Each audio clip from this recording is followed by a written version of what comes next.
नमस्कार, मी न्यूज 24 प्रतिनिधी विनोद शिंगे. आज आपण आलोय हातकणंगले इथं. हातकणंगले नगरपंचायतच्या निवडणुकीच्या रणधुमाळीला सुरुवात झाली असताना काँग्रेस पक्षाचे युवक उमेदवार सागर पुजारी यांनी प्रचारात आघाडी घेतली असून त्यांनी विविध विकास कामावर सतत मुख्यमंत्र्यांशी संपर्क साधून हातकणंगल्याचा विकास साधण्याचा प्रयत्न केला आहे. परिणामी त्यांची कन्या ओवीचा झालेला दुर्दैवी मृत्यू, एक छोट्याशा आजाराने तिचा मृत्यू झाला, त्या प्रसंगी मंत्रिमंडळातील मंत्र्यांसह मुख्यमंत्रीही त्यांच्या पाठीशी उभे राहिले. परिणामी आपल्या मुलीच्या ओवीच्या जाण्यानं त्यांनी दुःख न करता त्याच ओवीच्या स्मरणात प्रभागातील जी मुलगी जन्माला येईल तिच्या नावावर 3,000ची ठेव ठेवण्याची घोषणा केली. परिणामी हातकणंगले रेल्वे पुलाचा प्रश्न असेल, हातकणंगले क्रीडांगणाचा प्रश्न असेल, पाण्याचा प्रश्न असेल, यासाठी वारंवार मंत्रिमंडळापर्यंत पोहोचणारे सागर पुजारी हे सध्या काँग्रेसचे उमेदवार असून आज ते आपल्याशी बातचीत करतायत. सागरजी नमस्ते. नमस्कार. काँग्रेस पक्षाच्या वतीनं आपण निवडणूक लढवत आहात, आपले नेमके अजेंडा काय आहे? माझा अजेंडा एवढाच आहे की माझ्या प्रभागामध्ये जी कामे रखडलेली आहेत, परिणामी पाण्याचा विषय असो, गटारीचा विषय असो, रस्त्याचा विषय असो, आता ग्राउंड लेवलला जी कामं असतात ती रस्ता गटारी याच्या लेवललाच असतात. परिणामी याच्या व्यतिरिक्त जी आपल्या मूलभूत सुविधा आहेत, आता मुलांसाठी एखाद्या क्रीडांगण असो, आता रस्ता जे मेन रोड असतील किंवा इतर ज्या गोष्टी आहेत, बाग बगीचा, हे अद्यापही कुठल्या नगरसेवकाने किंवा कुठल्या नगरपंचायतीच्या नगराध्यक्षांनी दिले अजून काही केलेलं नाही. नेमका आपला काय विषय, आपण काय करू शकता प्रभाग?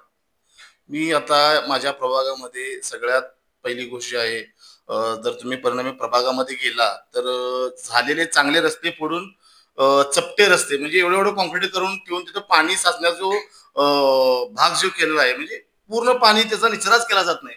ते पाणी साठून त्याच्यामध्ये एखादी डेंग्यूची ढास निर्माण होण्याची शक्यता आहे. माझ्या प्रभागामध्ये काही खाजगी क्लासेस आहेत, त्या खाजगी क्लासेस जी गटर गटर आहे, गटर तुंबलेली तशीच आहे. गटारी रातोरात गटारी केले आहेत का तर आचारसंहिता लागणार आहे. विधानसभेची लोकसभेच्या काळात त्या गटारी झालेल्या आहेत आणि मध्ये शेवटच्या टप्प्यात जो निधी आला त्याच्यामध्ये चांगले रस्ते फोडायचे आणि कमी दर्जाचे रस्ते करण्याचं काम आमच्या प्रभागातील नगरसेवकांनी केलेलं आहे.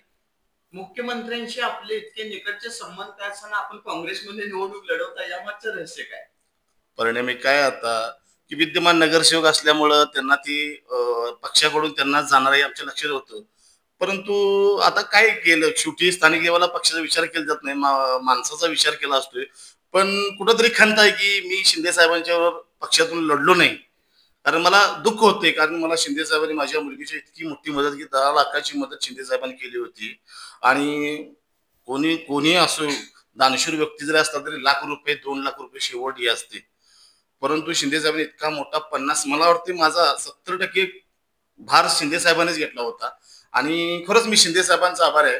परिणामी आता मी काँग्रेसमध्ये जर लढत असतो तर मी एकनाथ शिंदे माझ्या रक्तात आहेत आणि माझ्या हृदयात राहणार शिंदे साहेब, हे मी इथे लोकांना सांगतो. मी आपल्या मुलगीच्या स्मरणार्थ आणि शिंदे साहेबांची एक आठवण म्हणून आपण मुलींच्यासाठी काही योजना राबवली, ती नेमकी काय आहे? शिंदे साहेबांचा त्याच्यावरती फोटोज आहे, माझ्या मुलगीचा फोटो आहे, शिंदे साहेबांचा फोटो आहे. माझ्या हातकणंगले गावात ज्या कुटुंबामध्ये मुलगी जन्माला येईल त्या मुलगीच्या नावे ₹3,000ची ठेव ठेवायची.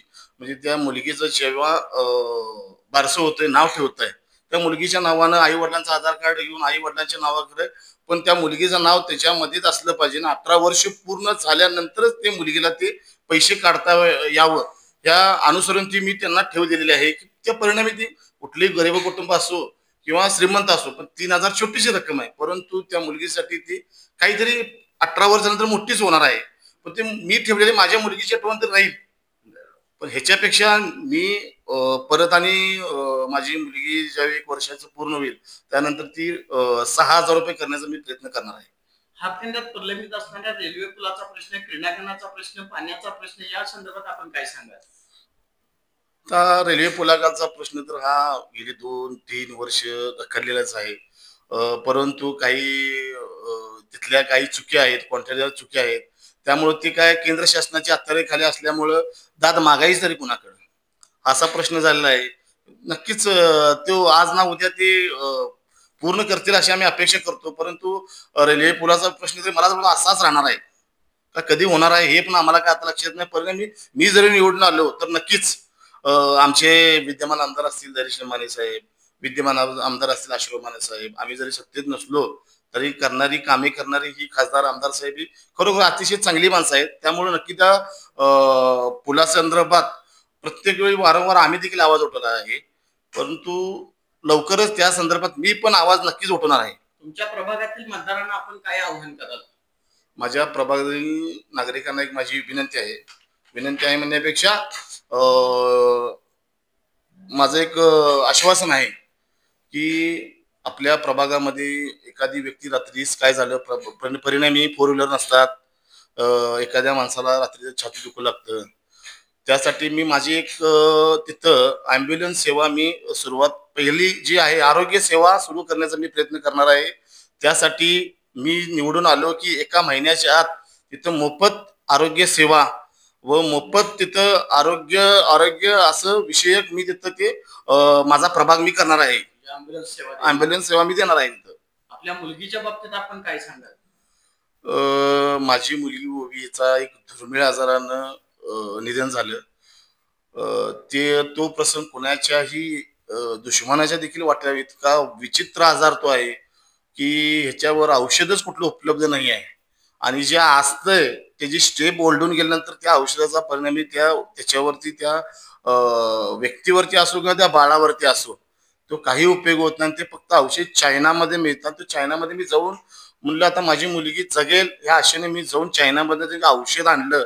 आणि शिंदे साहेबांचं यात मला लई मोठं सहकार्य लाभलं. एकनाथ शिंदे साहेबांचं काय, जरी मी काँग्रेसमध्ये लढलो असतो तर मी पहिला सांगितले की मी माझ्या हृदयामध्ये शिंदे साहेब आणि शिंदे साहेब सगळ्यांचेच आहेत. ते कुठल्या पक्षाचे असले तरी सगळ्यांच्यावर पक्षपात ह्या गोष्टी शिंदे साहेब कुठेही बघत नाहीत. काय शिंदे साहेबांच्या सहकार्याने मी चायनामध्ये जाऊन औषध आणलं. पण परिणामी काय झालं की त्या आजाराची तिसरी स्टेप घेतल्यामुळे ते औषध तिला ते लागू झालं नाही आणि त्याच्यामध्ये दुर्दैवी मृत्यू तिचा झाला. त्यासाठी माझी एक माझ्या लोकांना किंवा माझ्या प्रभागातील व्यक्तींना एक नम्र विनंती आहे की मला चांगल्या मताने निवडून द्यावं. एखाद्या चांगल्या गरीब मुलाला तिथं काम करण्याची संधी मिळावी एवढीच माझी विनंती आहे. हातकणंगलेत काम करत असताना मुख्यमंत्री शिंदे साहेबांनी केलेली मदत मी कधीही विसरू शकत नाही. परिणामी शिंदे साहेबांच्या माध्यमातून माझ्या मुलगी ओवीला वाचवण्याचा प्रयत्न झाला पण ती वाचली नाही. प्रभागातील जनतेने हातकणंगलेत जनतेने ओवीसाठी भरपूर प्रयत्न केले. परिणामी मला निवडणुकीत विजयी करून काम करण्याची संधी द्या. कोणत्याही पद्धतीच्या ओवीसारखा आजार कोणाला होऊ देणार नाही हीच ओवीला श्रद्धांजली असेल. त्यासाठी मतदार बंधू भगिनींनी मला प्रचंड मताने विजय करावं असंच आव्हान आता पुजारी यांनी केलं. त्याबद्दल मी त्यांचा आभार मानतो. न्यूज 24 साठी विनोद चेंगेसह कॅमेरामन अतुल कसबेकर, भेंडवडे.